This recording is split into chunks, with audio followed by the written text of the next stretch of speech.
burger steak for today's video. Hello guys!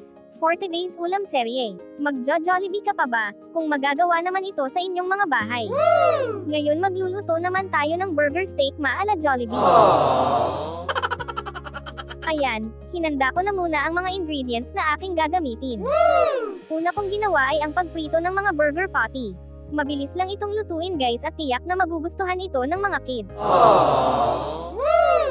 Sunod naman, gawin naman natin ang gravy sauce. Nor cream of mushroom pala ang aking napiling gamitin para sa gravy natin for today's video. Yung iba kasi harina o kaya naman crispy fry yung ginagamit nila sa paggawa ng gravy.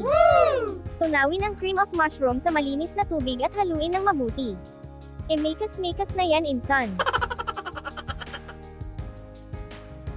Ito na nga, lutuin na natin ang gravy sauce, ilagay sa frying pan ang cream of mushroom at haluin ng haluin, mag-add na lang kayo guys ng tubig kapag gusto nyo ng watery yung gravy nyo tulad ng sa Jollibee, medyo watery kasi yung gravy ng burger steak ng Jollibee guys kaya ayun yung gagayahin natin.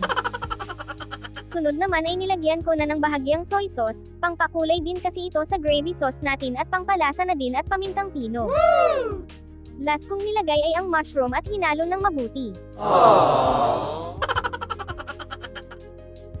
Ayan na guys, luto na po ang gravy mushroom natin.